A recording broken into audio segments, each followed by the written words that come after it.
This program is supported by Echo Communications, a digitally integrated commercial printer and mailer located in New London, New Hampshire since 1997, with roots going back much further as the country press, AccuMail, and the home of the Kearsarge shopper.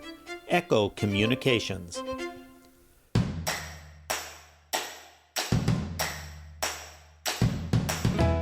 Well, welcome back to Yankee Chronicle. I'm Laura James and joined by a very special guest, Superintendent Winfried Feneberg. Welcome. Thank you for having me. Yeah, it's the start of the school year. Can you believe it? Yeah, it is. Yeah, so it comes quickly over the summer. It really does. Yeah. So you've been busy. Yeah, we have been busy. We had another good opening of schools, and actually before the students came back, we worked a lot with our teachers. We had a number of professional development days. I should even go back further. This spring and this summer, we were able to hire all the teachers that we needed, and we had quite some turnover due to retirements and people moving away or finding other jobs in their careers. So we had over 25 openings for teachers. Superintendent, that's an accomplishment from what I understand. It's not been easy. It has become more difficult to recruit teachers. It's a challenging job, and it's really a difficult job to enter the profession in.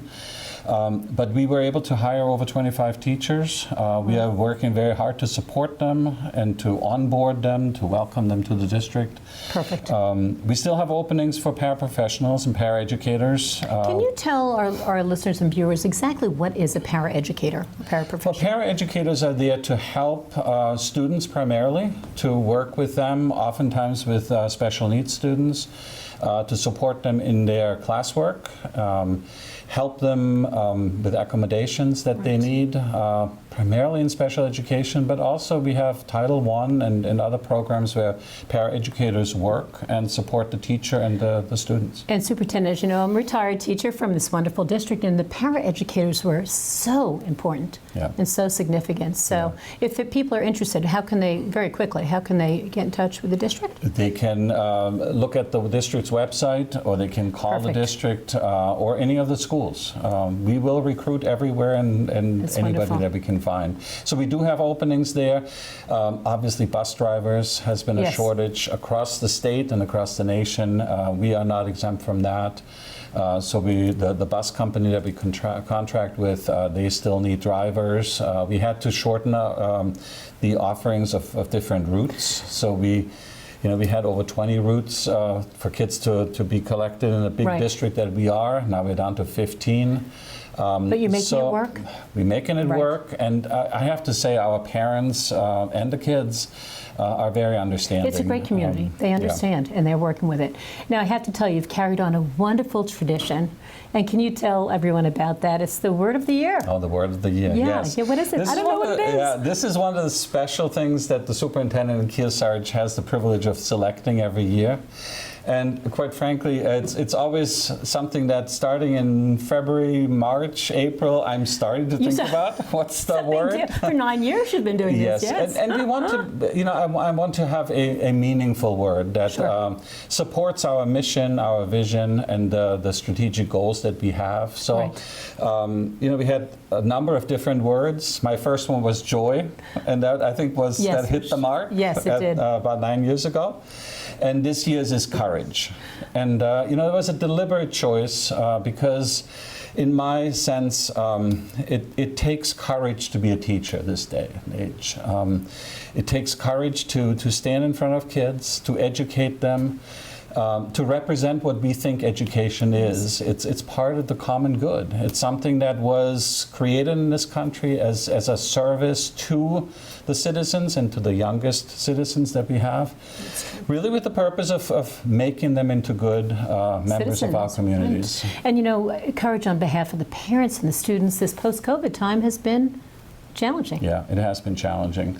But, we have wonderful teachers that we could hire, and certainly our kids are great citizens here, and I think it takes courage to be a student even this day and age. There's so many distractions. There's so many things that can interfere with education. Right. And so I want to put that word out and have courage, show courage, stand up for those that need your help, and become a teacher. That's right, exactly. Possible. If you're so inclined, a second career too. Yeah. Now, something very near and dear to my heart, preschool. Yes, preschool. Do we have a new preschool? Yeah, we do have. This was one of my biggest goals when I started here, to really look at our early education programs. Right. We always had James House. We had the early education program here at New London. But it was always a long trip for people from Bradford, from Warner, even from Newbury or Springfield to come here and give their kids that early program and the help that they need in the 3- and 4-year-old range. And you have an open house coming up, I understand? Yes, we do. But let me tell you about the preschool in Bradford is really meant for the southern part of the district. And it will cut down on trips for parents. It's perfect, especially with the busing situation. Yeah. It's wonderful. Yeah. And so we have a grand opening the 20th of September at 3:30. We invite the public to come. And the other thing is we were able to use COVID money and the federal grant money that we got into the district to use that to construct it. And so the cost to the taxpayer was minimal, and we utilized our federal funds to create that second option for preschool kids. Superintendent Feneberg, here's the problem I have. We're running out of time, but what I need to say is, we're grateful for your service. Award-winning superintendent. Well, you have served, and I know it's not about you, but you've served our community so beautifully, and we certainly are so glad to have you at the helm. Much work to be left. That's true. Thank you very much. When we return, the YCN camera will visit the site of the historical renovation of the old Sutton Schoolhouse. But first, another word from a community-minded business that underwrites our stories.